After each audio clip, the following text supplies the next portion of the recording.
Hello, John Draws here again. Today I'm going to talk to you about how to set your drums up. And this is one of those areas for self-taught drummers where they have no idea how to set up their drum set. They just kind of set it up and play it. Very first I'd recommend is about the drummer's throne, the stool. I would recommend sitting high enough so that your knee is a little bit more than 90 degrees. So when you pick up to play, it's at 90 degrees. If you're sitting low to the floor and your leg is like this, bent up, you lose all your power to your bass drum. Okay? Now some guys like to sit really high up where they're almost standing. That's kind of their personal preference. But I'd recommend getting your leg a little bit more than 90 degrees. Okay? That's going to put you over the drum set more than playing up to the drum set too. Okay? Now, for part of this, my drum set, because it's a vintage kit, is kind of a bad example. But I'll talk about that as I go through it bit by bit here. The big idea, the big principle for this is that you want to hit the drums flat as possible. In my other videos I talked about this. The flatter you hit the drum, the better it's going to rebound. Okay? Because angle of incidence equals angle of reflectance. If you come in at an angle, it wants to leave by the opposite angle. If you hit the drum perfectly flat, which with the rim is impossible, but as flat as possible, you're getting the most bounce automatically. Okay? And I have still seen, even recently, I've been in a guitar shop and find a little how to play drum book and kind of pick it up thinking it must be good for a student to use. And it shows the snare drum in the book, in the instruction book, being kind of like this at an angle, which is horrible. If I hit the drum like this, the stick wants to leave the opposite direction. It's not bouncing the way I want it to. I have to pick it up instead of letting it bounce naturally. And it won't sound as good. The flatter you hit the drum, the more fundamental, the low pitch you hear. The more angle in your stick, the more that overtone ring that all drummers try to get rid of and don't like that pingy over-ring sound. So hitting the drum flat is the best way to go. So I put my snare drum up kind of high because of that reason. Naturally, it's going to hit around my belt to my belly button is where I'm going to naturally hit the drum. That's just where my arm goes naturally. So I put the drum there. I've seen so many drummers.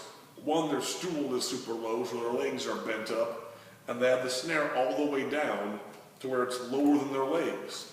They can't play it. They end up putting their sticks in between their legs like this and playing, and it's like nothing is working the way it's supposed to. Their arms are in a weird position. The drum's not bouncing properly. So you want to get that drum where it's going to bounce for you. Just you pick your arms up naturally, where do they go to? Usually right about there. That's where my drum is. It's going to bounce for me very well. I want to hit it flat so it sounds good, so it rebounds naturally. Okay? Now, depending on how far away things are from you and how high they are, should set the angle. My mounted tom, sometimes called a rack tom, it's a little farther away and it's a little higher than my snare. Though I keep them, they're not that much higher than my snare. It kind of goes up there very naturally. So as I go out and up, my arms are going to go at an angle. They're rotating up. So there's a little bit of an angle to my tom. I'm still hitting that tom pretty flat. I'm not hitting it like this at an angle. Okay? My arms go up there naturally. I'm able to play it easily, use the rebound off the head, and get a nice fat meaty sound hitting it. I've seen so many drummers, and it's just because no one's told them. Not because they're bad drummers or unintelligent, they just don't know. They'll have two mounted toms, they put one over here, and they're at almost 90 degrees. To hit that drum flat, they'd have to play like this to hit it. Of course they're not, they're hitting it at a sharp angle, which again, this is the bounce up, the rebound. The stick's going to wobble in the wrong direction, and they're getting more overtone. And then to play from this tom to that tom is a big difference. Instead of having them If you have 2 toms, the other one should be right next door to it. Now again, this is my vintage kit. It only has 1 mounted tom, 1 rack tom. In years past, I had a drum set that had double bass drum with 4 mounted toms and 2 bass drums. For my 4 mounted toms, I got a piece of plywood out and just made them all be flat. Like I was playing on a table. The whole thing was like 1 piece. And we would call that making a console. A console is when many components make one larger thing.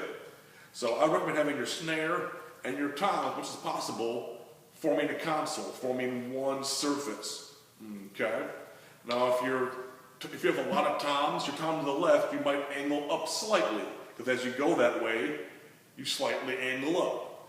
If your tom over here is a little farther away, if it angles up slightly, because your arms do that naturally, you can follow that. They should be basically flat, not one here and turned at an angle. And I've seen so many drummers do that, just because they don't know.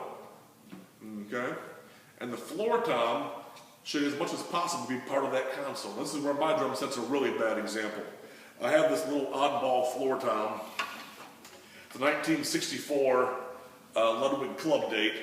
It has these short, little, tiny floor tom legs. And it's a fairly shallow, almost about the size of a marching snare. It's really shallow and has these short legs on there. So this floor tom sits down on the floor. And I'm working on a way to fix that. Once I get it done, I'll show you that in a future video. But ideally, I want the floor tom to be about as high as the snare. So the snare and the floor tom kind of form a console themselves. Go from playing here to just playing there. If you have 2 floor toms, just a little further out. This way you're not having to do this to play all your drums. That's wasted effort, it's wasted energy. You have to contort yourself to weird shapes. Now, my floor tom is a bad example, because I do have to kind of go down to play it. A lot of times I change my grip, like to a French grip, thumbs up. But this gets a little painful to do my grip like that, so I kind of play to it. I have to lean over a little bit. It gets harder to play that drum. Again, I'm working on a solution for that, and when that gets finished, that'll be a future video. But all this stuff, you have to consider, where is the stick rebounding? How flat am I hitting the drum?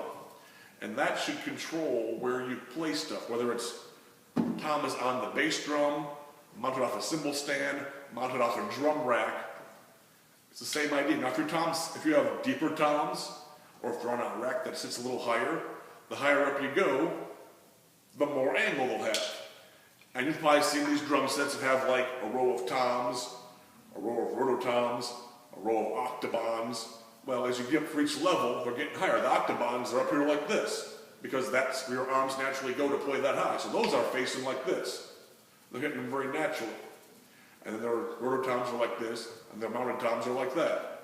The higher you go, you just follow the angle your arms go when you go up, when you set up your stuff. So that's happening naturally. Doesn't matter how big of a monster drum set you have, everything forms kind of a console where it's one piece where you move from one to the next as easily as possible. Again, my floor tom's a bad example.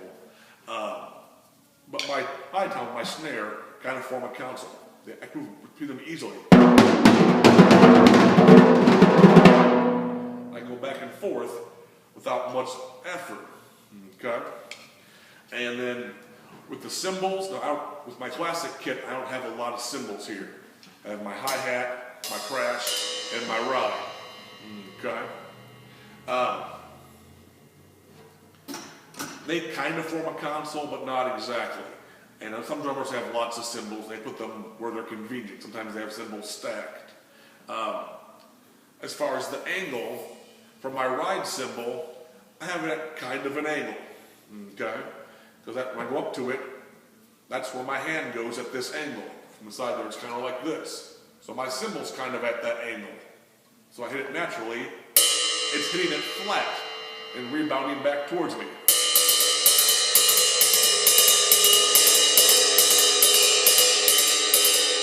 And with that French grip, with the finger work, I can catch those bounces and play nice little ballad stuff.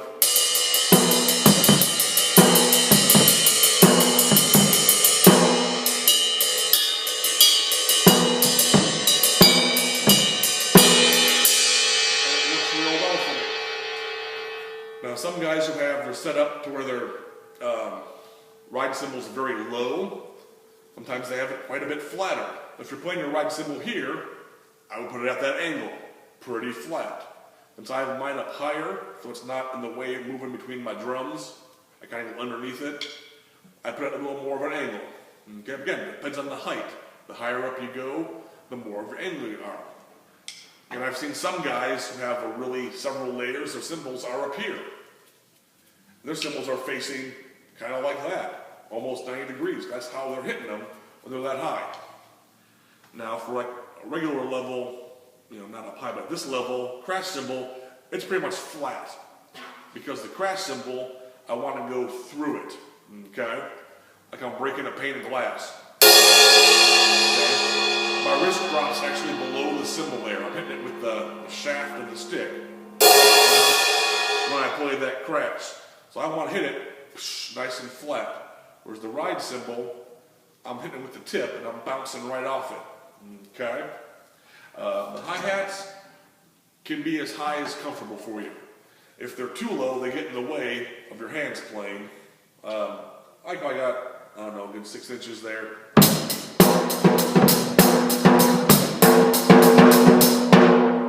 And my sticks kind of don't get in the way of each other too badly. If your hi-hat's really high, it's uncomfortable to play on, right? It's hard to get your hand up really high. If it's too low, there's not room between your hair snare and your hi-hat to cross your sticks. You have to kind of find what's comfy for you there. Okay? And that is the gist of how to set up your drum set. You want to be tall enough that your legs can work. Those are not cramped up a little bit 190 degrees. You want your drums as much as possible to form a console to where they connect. The angle of the drum should be matched by where your hands go naturally. So they hit the drums flat, not just some random angle. You want that drum to sound good, you want the rebound to come back at you naturally. That should determine how much angle. If it's up higher, it's going to have more angle. If it's down lower, it's going to be less angle. You always want to hit your drums flat. It's going to be easier to play, you're going to sound better. So hopefully this video helped you. Thank you so much for watching. Please like and subscribe. I'll see you next time.